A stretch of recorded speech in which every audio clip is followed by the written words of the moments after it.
Hello commanders, welcome back. Today we're gonna take a good look at the Fer-De-Lance, which is a very good fighter and can be an excellent bounty hunter or pirate. If we read the description, we learn that it is a very popular choice for top business executives and wealthy bounty hunters. It is a fast, well-armed vessel with luxurious accommodation and high-quality components, and all this justifies somehow the very high price, the very high base price, 102.5 million credits. Very expensive. We're going to find out if this is a good price or it is simply not logical at all. The top speed, the base top speed of the Fer-De-Lance is 260 meters per second, while its push speed can reach up to 350 meters per second. It has a very good maneuverability, not the best in the game, but a very good maneuverability, and if we combine this maneuverability with the very good defenses it has, mainly shields, 300 value of shields, which is better than the Python, and 225 value of armor, which is still quite good, and of course the 5 hardpoints, 1 huge hardpoint and 4 medium hardpoints. This ship can be a real threat. You can deal with many enemies, you can do a lot of damage, but we are going to find out if it's that good really soon. Now let's go ahead and take a look at the stats of the Fer-De-Lance, its base stats, and how we can improve them. And there it is, the Fer-De-Lance. I personally believe this is the most beautiful design in the game at the moment, but I'm still not convinced it's worth 100 million. When you buy it, it has 13.60 available power, only 24 tons cargo capacity, and that very bad jump rate, 7 light years, and of course 6.59 light years laden. Very bad stats. You would expect from a ship that cost 100 and 102 million credits that will have much better stats. That's not the case with the Fer-De-Lance. What we are going to do now is what we do with all ships. We are going to buy the best modules, the best available modules, and see how better these stats will be. After buying and equipping the best modules for the Fer-De-Lance, we now have 20.4 available power, which is not that bad, and the jump range has increased to 16 light years and 15 light years laden, much better than before, but still nothing spectacular. We know that this ship was designed as a fighter, but I'm really curious to see if it can perform any other activities in the game. Can it be an explorer or a trader? We are going to find out really soon, and the first thing I want to check is the maximum cargo capacity the Fer-De-Lance can carry. So let's go ahead and equip all the internal compartments of the Fer-De-Lance. It doesn't have a lot, only 5 internal compartments, 1 class 5, 2 class 4, 1 class 2 and 1 class 1 with cargo racks, and see the cargo capacity, the maximum cargo capacity of the Fer-De-Lance. With only cargo racks equipped on our Fer-De-Lance, our maximum cargo capacity goes up to 70 tons, and if we use the best shield available, the best shield generator, we do have of course the best protection with a shield generator of A5, but our cargo capacity has dropped down to 38 tons, and if we downgrade our shield generator to an A4 and we have the second best protection for the Fer-De-Lance, and our cargo capacity will go up to 54 tons.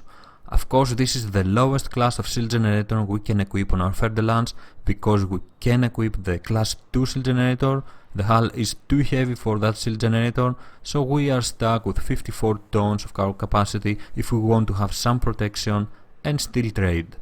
Obviously the Fer-De-Lance is not your first choice if you want to do some trading. You can still use it though if you want to accept missions from various minor factions, go around, increase your ranking with Empire or Federation. It is a nice ship for accepting missions and completing them. It has the firepower for the combat missions, and it certainly has enough cargo capacity for the hauling missions and everything else they are going to ask from you.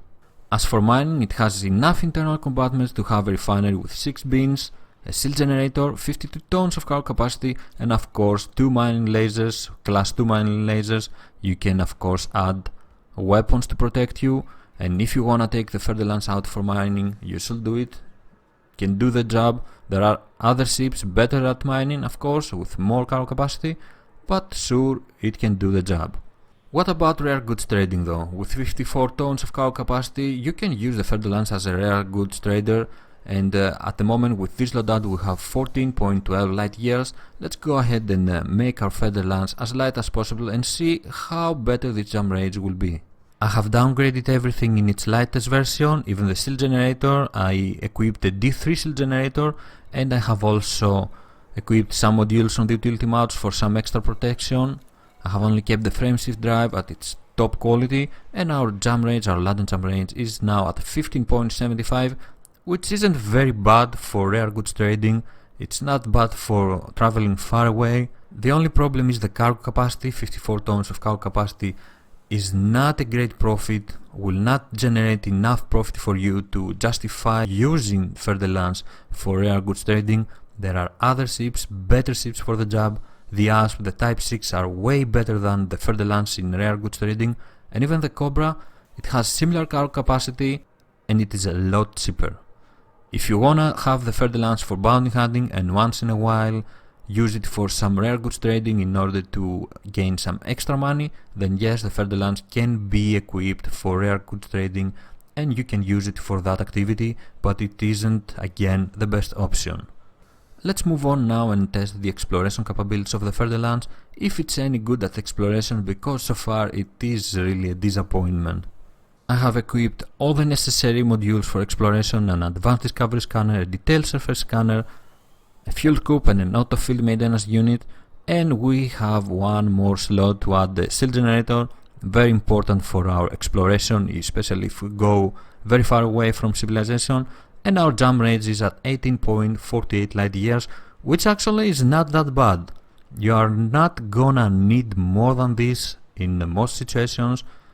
If you are out there truly to explore, then your jumps will be 1, 2, 5 light years. You're not gonna need that 18 light years, only when you are returning and if you want to skip and return fast, skip systems. But at this jump range, the Fer-De-Lance can be used as an exploration vessel. It's quite nice and it is quite beautiful as well. And with a new camera mode, I will take it out for exploration, to be honest. The problem is that I haven't equipped anything at the utility mounts and the medium hard points in order to achieve this jump range. I'm gonna equip some class 1 lasers and see what our jump range will be. So with 5 pulse lasers of class 1 equipped and 2 only modules on the utility mounts, point defense and chaff launcher, our jump range has decreased to 17.81 light years, which is still decent, not bad at all, but I will never buy the Fer-De-Lance solely for exploration. It's not an exploration vessel. It can do it, it can be decent, but it is just too expensive. You can go out there again in a Cobra or an Asp and have better results. So far we have seen that the Fer-De-Lance is not good at normal trading, and although it is decent at rare goods trading, exploration and even mining, it should never be your first choice for these activities. There is only one activity left to test the Fer-De-Lance at, and this is combat, the activity that the Fer-De-Lance was designed for. So I'm gonna go ahead and give this Fer-De-Lance a basic combat loadout, a very good combat loadout, the best I can, and see what we can do with it. And here is our Fer-De-Lance with a standard combat loadout. As you can see, we have plenty of available power to use. Our deployed power will be at 17.85, while our available is 20.40. We have an A3 shield cell bank, the best shield generator. Almost all the modules are the best. The frameshift drive, we have to have the A4 because of the jump range. If we downgrade the frameshift drive to a D4, our jump range goes really low, 7.90 light years, and that's not good at all. We can follow enemies in other systems. Everyone can escape from us. It is the best for the Fer-De-Lance, when using the Fer-De-Lance, to have the best frameshift drive available equipped. The Fer-De-Lance has 5 hardpoints. The highlight is of course the huge hardpoint where we can equip a cannon or a plasma accelerator. I have put 4 pulse lasers, class 2 pulse lasers in the other hardpoints. I have to say that the placement of the hardpoint is really good, is as good as that of the Pythons. You can use all 5 weapons at the same time to fire at your enemy. I'm gonna remove this cannon though, and I'm gonna replace it with a large pulse laser. Our used power has been slightly decreased, but it doesn't matter, it's pretty much the same. We are going to test them like this, all these 5 weapons later in the battlefield, and see how good they are. I will show you how good they are. I have equipped only a couple of modules on the utility mount.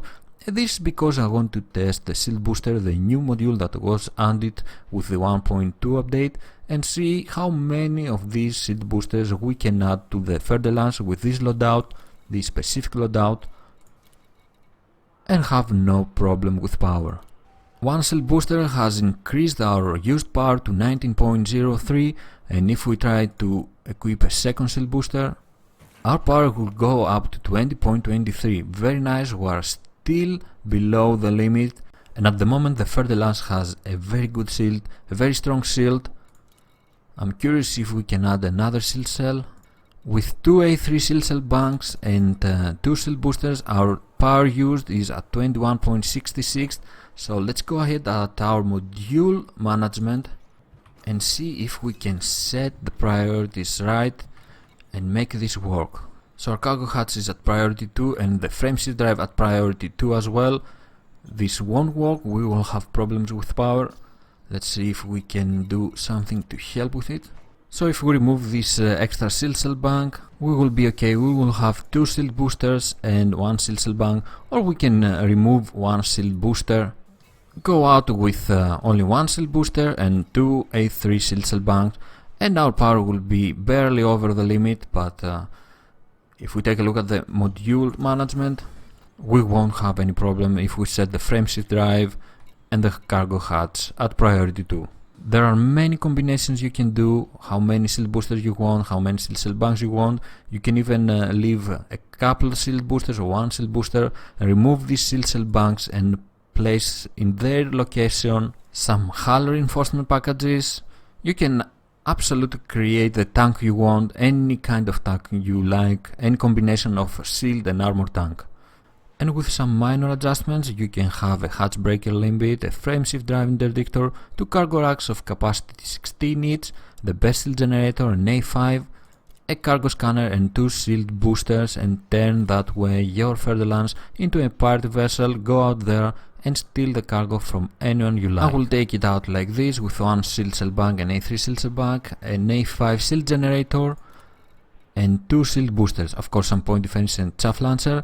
As for the weapons, I have chosen the pulse lasers, 4 medium pulse lasers and 1 large. So let's go out there and see how good it is at fighting, and I hope it is really good because of that price. Before we go out there though, let's take a good look at our speed. Let's see how good it is, how fast is the Fer-De-Lance.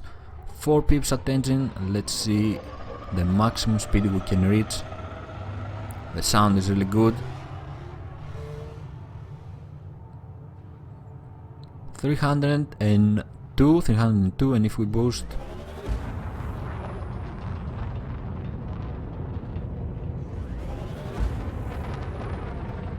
$406 with boost, which is not that bad, and we can boost constantly. This is really good. This is a strong point for the Fer-De-Lance. 406 boost speed is not that bad. It is as fast as the Viper with this loadout. So let's see if it can kill better than the Viper. Let's go ahead and find something to shoot. Okay, perfect target. Let's go after this Python and see how fast we can kill it. He's in a wing as well. Let's go, let's do it.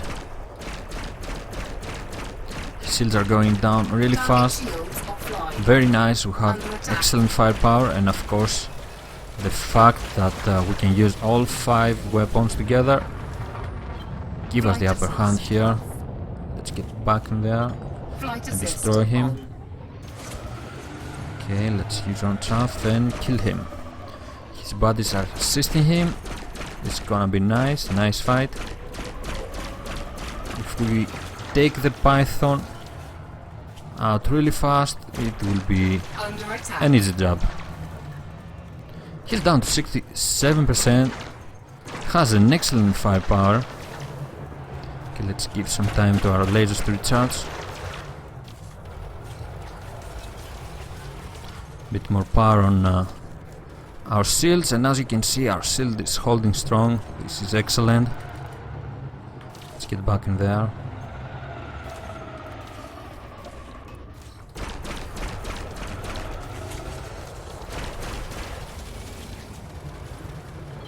Flight assist off.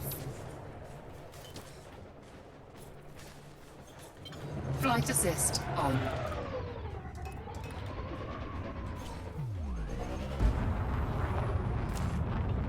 I'm not gonna change my target, I'm gonna go for the Python. Let's not crash though, we will die if we crash. Flight assist off. Flight assist on. There you go. I don't feel any threat, to be honest. Even though they are 2, 3, how many are they? Target shields online.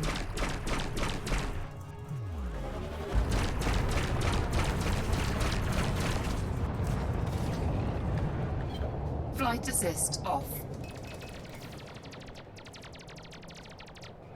Flight assist on.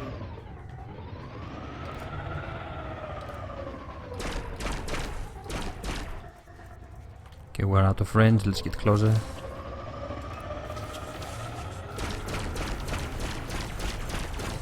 Target shields offline. There you go. Flight assist off. Flight assist on. It's down to 37%. Flight assist off. Flight assist.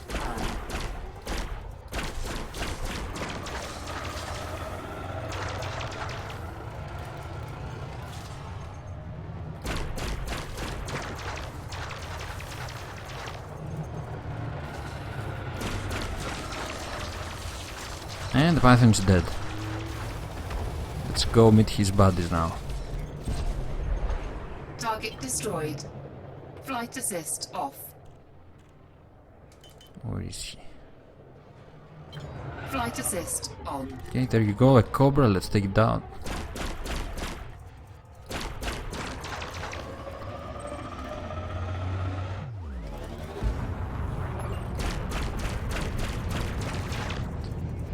Okay, and the Cobra seems to stay still there. Flight assist off.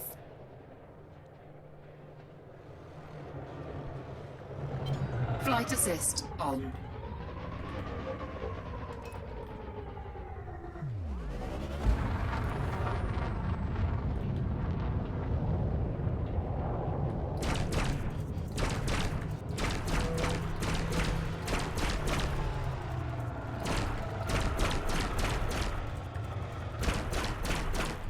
And he's dead as well. That was quite a nice fight actually. Let's go after this adder, this wounded adder. This is going to be very easy after the Python and the Cobra.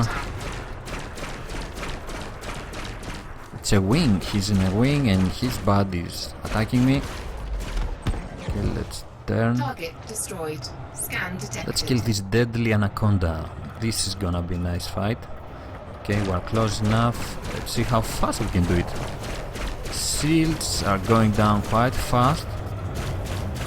Under attack. If I manage to stay here, Flight assist it off. will be really easy to kill it. Others have Flight joined, assist of course. Target shields off. Shields are down. We are doing some nice damage. Flight assist off. Let's use Chaff. He's trying to kill us now. Flight assist.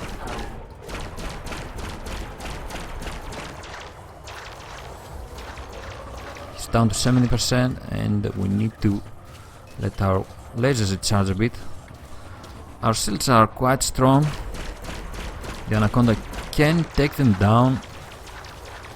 This is really nice, 59%. Let's move around it.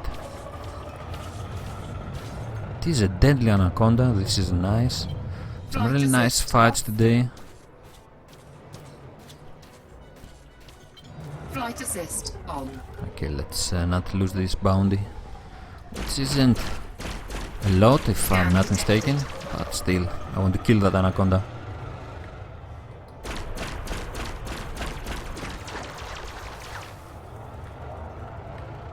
Down at 46%.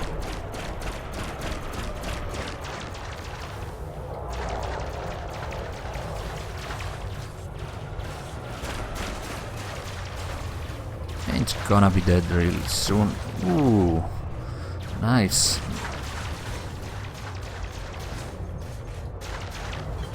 Flight assist off. Flight assist on. Let's finish this.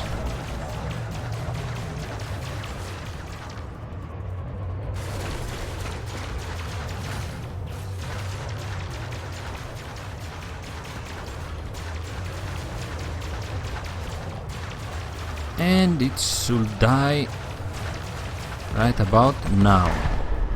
Target destroyed. Yeah, well, the bounty wasn't that good, but it was a deadly anaconda. Some other NPCs have joined. It was a nice fight. And our shields are really strong. I really like the shields on the Fer-De-Lance. I have to admit that it is a very fun ship to fly. It has great firepower. With these 5 hardpoints it carries, 1 huge and 4 mediums, can deal a lot of damage to your enemies, even at enemies like Anaconda and Python. Of course, you don't have to use a class 4 weapon on the huge hardpoint. You can put a large weapon like I did. You can do a lot of combinations with the modules, with the weapons. You can go with lasers and multi-cannons, cannons, plasma accelerators, even railguns, whatever you want, as long as the power permits you. The cost of that loadout, the one I've been using, is at around 19-20 millions, and as you have seen, it is quite effective. And if you decide to go with a similar loadout, even if you do some more expensive choices, the cost of your combat loadout won't be over 35 million credits. That means that the combat Fer-De-Lance, a combat equipped Fer-De-Lance, is cheaper than a combat equipped Python. And this is something that we should mention. The excellent placement of the hardpoints will allow you to use all of your weapons at the same time and destroy your enemies with ease, and of course it is a fast ship. It has a very nice normal and boost speed. But the Fer-De-Lance also has some drawbacks.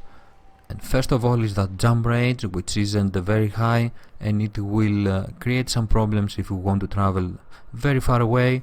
We will have to equip at least a fuel scoop in order to achieve that. Another problem is that hardpoint, the huge hardpoint, because we don't have a lot of options at the moment, and we are kind of forced to use large weapons. I wish the Fer-De-Lance had a combination of large and medium hardpoints, but that doesn't mean that the huge hardpoint is useless, not at all. We can still use it if we go after some big ships, some bigger enemies, but at the moment for normal fighting, normal bounty hunting, it is better to use a large weapon instead of a class 4. The Fer-De-Lance is a very good fighter, can be excellent at combat, it is quite efficient, has very good firepower, and you are gonna have a lot of fun with it, playing with it, but it is very expensive. I still can't justify the price. I think it is way too expensive, and if you want to give it a nice armor, the military grade armor will cost around 83 million at Sinrata Desra with a discount, so it is around 85-90 millions at every other station. Way too expensive. My recommendation is that if you don't have any problem with credits and you are looking for a fun ship, a ship to have fun with and enjoy doing combat with it, then the Fer-De-Lance is a ship for you.